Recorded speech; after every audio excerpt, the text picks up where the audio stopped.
again. Carmen here again, managing digital editor at Ms. And this time I'm with Ignacio Rivera. Thank you so much for being here. Thank you for having me.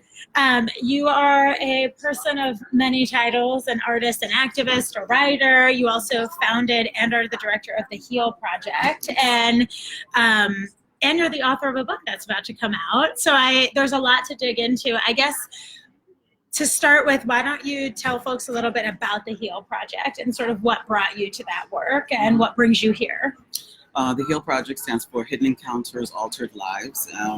And it's a project that I kind of been working on for probably about 15 years, like under the radar. It was called the HEAL Project then, but it never took off. This work started because I was digging into my own healing. And so it was a really rough road, and I did a performance piece about my experience as a survivor, and through that did a lot of community engagement with folks and getting stories from people. But at that time, 15 years ago, people really weren't talking about child sexual abuse as openly, or talking about, at the time, female-on-female sexual abuse. I'm transgender, and my abuse happened as a girl, a little child, and as a young lady. So that's how it started. And then 15 years later, Just Beginnings Collaborative had a fellowship for people doing this work, individuals, people of color, survivors of color. And so I applied and got it. And so that was a real great boost in funding, because that's really difficult to find.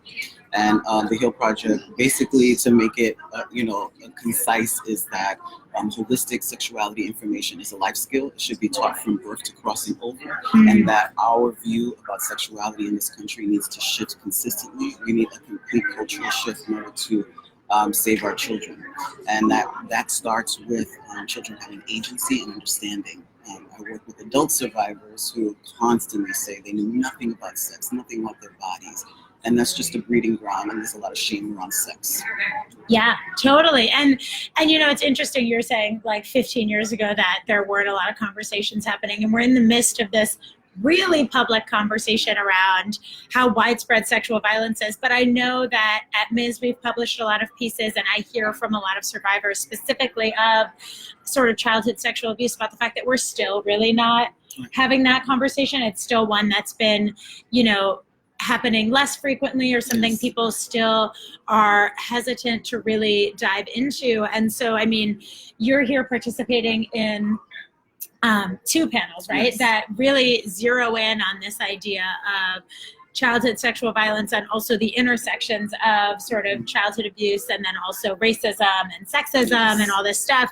Where do you think, because the theme is beyond the breakthrough, it's good that the conversation is finally happening, right? Where does it need to go from here? Like what do you really hope to see people in the movement space doing, and maybe changes in the culture at large? I am very firm on the fact that a shift in how we talk about sex and sexuality has to completely change. We've often talked about rape culture as something that happens because of power and control. And I agree with that, but that's only a portion of it. Another piece of it is our lack of understanding of sex and sexuality, and sexism, patriarchy, racism, discrimination to people with disabilities. Like, all of these things are connected. And so I strongly believe that shift has to happen, and that we need to actually incorporate and actually almost have a leading voice for children. There is child sexual abuse as an epidemic, child rape, and these conversations are completely separate from the anti-violence movement or the anti-rape culture. And we need to integrate those things. It has to be an intergenerational conversation, because these acts that happen among our children doesn't end there. It continues on, and there's a clear trajectory from child sexual abuse to domestic violence to rape as an adult. And I'm a clear example of that. And so all of those things have to be addressed throughout the lifespan. So if there is something that's happening to a child, that healing process has to be significant, not just something that happens there. The entire family has to be integrated into that healing process. And we need to be talking about adult survivors of child sexual abuse who are starting to come out now, who have never spoken to anyone before. So I think there's a huge disconnect with children and adults, and that we are a very, sexual society, but we actually don't know very much about sex, desire, relationships, communication, boundary setting. So that I think that is the huge piece. We need to stop being shameful, because that's where all of this breeds, in the shame. Yeah, totally. And I'm curious too, when work sort of emerges from these intersections of all these different conversations, I just think, what do you think sort of a Black feminist framework has to offer this movement when it comes to approaching these issues and tearing down that shame and that stigma? Like, how do those intersections really inform the work that you're doing? Yeah, I mean, absolutely. Intersectionality is a huge piece of it. And if we think about another piece of like this cultural shift, is like actually having a clear and true understanding of the history of sexuality in this country. And that includes the sterilization of women of color, poor women on welfare, women with disabilities. I mean, that is a huge part of sexual liberation, or not, this large framework, right? We speak of the sexual liberation movement, but we can never have true liberation unless we are integrating these conversations. We can't talk about the good and without talking about the horrific that is happening. It's used as a tool in war. It's just used, and it is rampant in communities. So I think that we need to be really thinking about, you said a feminist framework. If it's the feminist framework, we are thinking about how poor women are affected by this. We're thinking about who is leading the conversation, who is leading the movement. Right now with the Just Beginnings Collaborative, they allowed for survivors of color to create and lead this piece of this larger movement, and that's super important. We need survivors at the forefront, really, those who want to be at the forefront, and those who are not at the forefront, getting information from them about what is the best way possible for healing and for prevention. And what we have as prevention now for children, I do not believe that it is true prevention. I think that part of it is prevention, and a huge part of it is this is what you do when it happens. It's almost an inevitability. And I don't want that inevitability. Yeah. I want to say this is prevention work. Like, this is the work that adults, because adults have so much privilege and power over children, adults have to, this is the work that we have to do to protect our children. And it's intentional. It is constantly working. It is not one conversation that you have with your kid when they're 15. It is conversations from the time they were born up until they leave the home. Because if you've created a foundation of knowing how to create your boundaries and talking about communication, your body, your desires, what you want, that is a wonderful framework for being a happy adult in life. And you have information, you have much more information. So information is like, people say it all the time, information is power. Information is power, and children need it.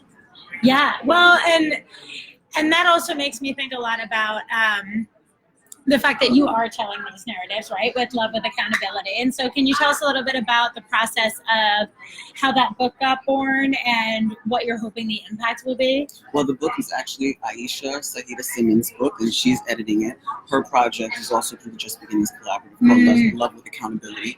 And this book, Love with Accountability, Digging Up the Roots of Childhood Sexual Abuse, there are, I want to say 40-something contributors, and I am one of those contributors. So I am having one of my essays published in her book, yes. And it came from her project, really, and our projects really link very well because I'm working in the institution of the family, and in the family, we're talking about what does accountability look like, right? So Aisha's talking about accountability in this way, like how do we take care of our children even after they disclose? Are we there for them? Are we being accountable to them? And I'm talking about this accountability piece prior, right? Like, how do we set these standards for ourselves, these values with our children intentionally? Like, really intentionally, and the accountability I have with my daughter and the accountability she has with me.